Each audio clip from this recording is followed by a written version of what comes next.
Welcome back to our channel guys. हमने ratio पढ़ चुका है, अब हम एक स्टेप फर्दर आगे बढ़ रहे हैं प्रोपोर्शन की तरफ। प्रोपोर्शन की रेशियो की तरफ बहुत इजी टॉपिक है। इसमें आपको एक छोटा सा रूल है वो याद करना है, दूसरा कंपोनेंडो डिविडेंडो। बाकी और चीज़ें आपको ना भी याद हो आपका काम चल जाएगा, ठीक है। लेकिन कंपोनेंडो डिविडेंडो ये रूल आपको याद होना चाहिए। जैसे रेशियो लिखा हुआ है A:B प्रोपोर्शनल टू C:D। इसका मतलब क्या होता है सबको पता है, A/B इक्वल्स टू C/D।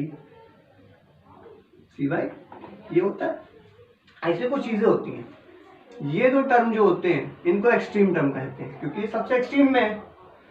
और इन दोनों टर्म को क्या कहते हैं, मीन टर्म कहते हैं। क्या कहते हैं, मीन टर्म कहते हैं। इसको हल्का सा क्रॉस मल्टीप्लाई कर दें तो क्या आ जाए, AD इक्वल्स टू BC, जो कि लिखा क्या हुआ है, product of extreme equals to product of mean. यानी कि कोई भी क्वांटिटीज प्रोपोर्शन में है तो उसका प्रोडक्ट ऑफ एक्सट्रीम यानी कॉर्नर वाले दो always equals to the product of mean यानी बीच वाले दो, ये होगा। अगर ऐसा है तो प्रोपोर्शनल है, वरना नहीं है, प्रोपोर्शन में वो नहीं है, ठीक है। अगर आपसे बोला गया है कि शो करिए 20 quantities are in a proportion, तो आपको प्रोडक्ट ऑफ मीन निकालना है, प्रोडक्ट ऑफ एक्सट्रीम निकालना है, दोनों को इक्वल कर देना है। आ गया तो है, नहीं है तो नहीं है। अब इसमें कुछ चीजें होती हैं, आपको टर्म पता होना चाहिए। ये फर्स्ट टर्म है, ये सेकंड टर्म है, ये थर्ड टर्म है, ये फोर्थ टर्म है, ठीक है। ये first term, second term, third term, fourth term, इनको मिडिल टर्म भी कहते हैं क्योंकि बीच में, ठीक है। अब जो सिंपल सी बात है, इनको मिडिल टर्म मीन्स कहते हैं, इन सब का ये सब आपको पता है। थोड़ा सा आपको क्या करना है, एक चीज होती है कंटिन्यूड प्रोपोर्शन, उस पर ध्यान देना है क्योंकि उस पर क्वेश्चन बहुत आते हैं।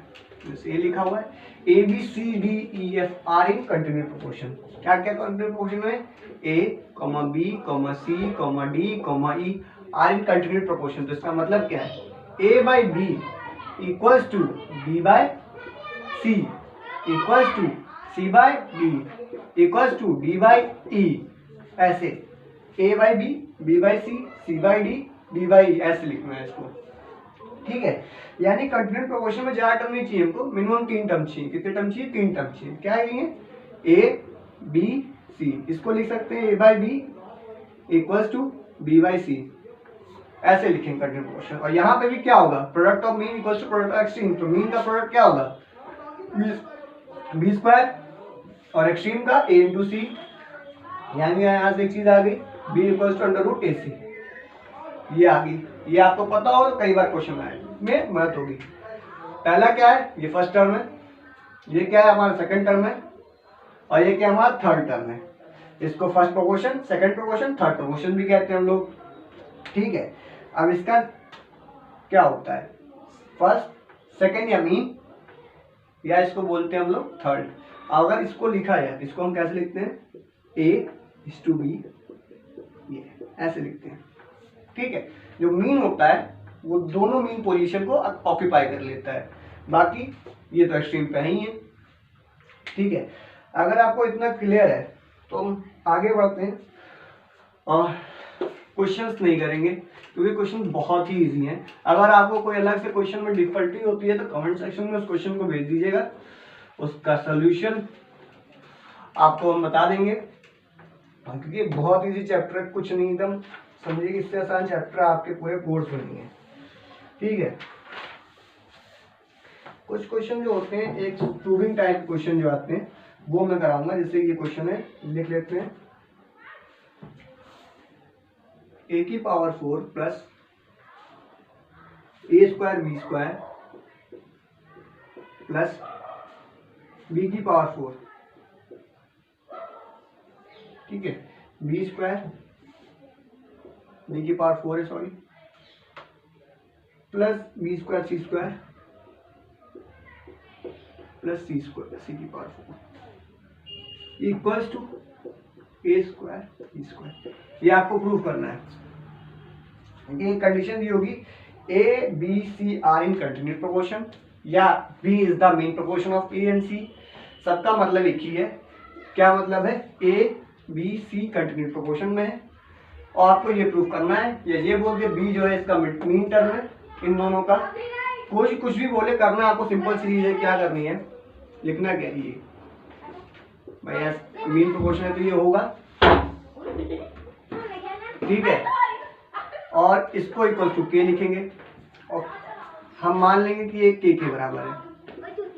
इसके बाद क्या करना है, ए बी की वैल्यू निकालनी है, ए और बी की वैल्यू निकालनी है के टर्म्स में। तो ए की वैल्यू क्या हो जाएगी बी के, ए की वैल्यू क्या हो जाएगी बी के और बी की वैल्यू क्या हो जाएगी सी के।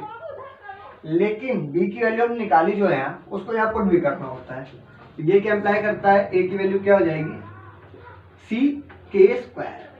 ए की वैल्यू ये आई और बी की वैल्यू क्या आई आपके पास ये आई। ठीक है, अब कुछ नहीं करना है, अब जितना करना था यही करना था, बाकी कुछ नहीं, सिंपल है। ए की ये वैल्यू और बी की ये वैल्यू आप इस हैंड साइड में रखिए, अपने आप ये वाला हैंड साइड आ जाएगा। नहीं आ रहा तो यहाँ पुट करके कुछ ना कुछ हो जाएगा। ठीक है, चलिए करते हैं। हमने क्या देख लिया, ठीक है, टेकिंग LHS में है तो ए की वैल्यू क्या है बी के स्क्वायर, सॉरी सी के स्क्वायर। बी ए की वैल्यू है सी के स्क्वायर,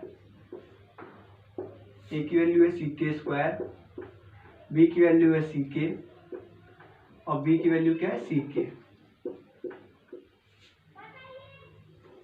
ठीक,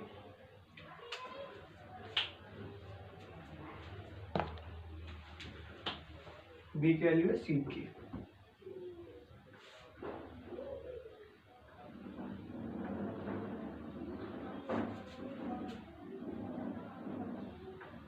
ये हो गया, और एक एक करके करिए। ये क्या होगा सी की पावर 4 के की पावर 8, ये क्या होगा सी की पावर 3 के की पावर सी की पावर 2 हो गई। यहाँ स्क्वायर भी है, यहाँ भी स्क्वायर है। ठीक है, ये क्या हो जाएगा सी की पावर 4 के की पावर 4 to 6 और ये क्या हो जाएगा सी की पावर 4 के की पावर 4। ठीक है, यहाँ क्या हो जाएगा सी की पावर 4 के की पावर 4 सी की पावर 4 के की पावर 2 और ये क्या है सी की पावर 4। अब आपको क्लियरली दिख रहा है ऊपर और नीचे सी की पावर 4 कॉमन है और ऊपर के की पावर 4 भी कॉमन है। तो एक काम करते हैं, कॉमन लेते हैं। कॉमन क्या आएगा सी की पावर 4 के की पावर 4 और क्या आ जाएगा ये क्या हो जाएगा हमारा के की पावर 4 प्लस के की पावर 2 प्लस के की पावर, यहाँ 1 आ जाएगा, यहाँ तो सब आ गया। यहाँ से कॉमन ले ले, क्या कॉमन ले सकते हैं हम लोग सी की पावर 4, तो सी की पावर 4 कट गया, बचा क्या के की पावर 4 प्लस के की पावर 2 प्लस 1, तो ये भी कट गया ये भी कट गया। तो यहाँ पर बचा क्या अल्टीमेटली के की पावर 4, क्या बचा के की पावर 4। ठीक है, हमने भाई लेफ्ट हैंड साइड सॉल्व किया, के की पावर 4 आ चुका है। राइट हैंड साइड ले लेते हैं हम, तो ये क्या हो जाएगा सी के स्क्वायर का होल स्क्वायर अपॉन सी स्क्वायर। ये क्या आएगा सी स्क्वायर के की पावर 4 अपॉन सी स्क्वायर, कटा कटा क्या आ गया के की पावर 4। यानी लेफ्ट हैंड साइड और राइट हैंड साइड दोनों ही सॉल्व करने पे क्या आ रहा है के की पावर 4। और कॉमन सेंस की बात है, ये देखिए अगर ये इसके बराबर है और ये इसके बराबर है तो अल्टीमेटली ये दोनों आपस में बराबर होंगी होंगी। सिंपल सी बात है, अगर पहली क्वांटिटी दूसरी क्वांटिटी बराबर है और दूसरी क्वांटिटी तीसरी क्वांटिटी बराबर है तो पहली और तीसरी आपस में बराबर होंगी। ठीक है, सिंपल सी बात है। तो दोनों ही के की स्क्वायर के की पावर 4 है तो दोनों ही साइड के आपस में इक्वल है। एक ये क्वेश्चन बहुत पूछा जाता है और इस टाइप के क्वेश्चंस की आपको प्रैक्टिस करनी है, क्योंकि प्रैक्टिस से ही आएगा और इसमें और कुछ है नहीं। मोस्ट ऑफ द क्वेश्चन में ए की वैल्यू क्या आती है सी के स्क्वायर और बी की वैल्यू क्या आती है सी के। बस वैल्यू उठाइए और पुट करिए, आपका काम हो गया।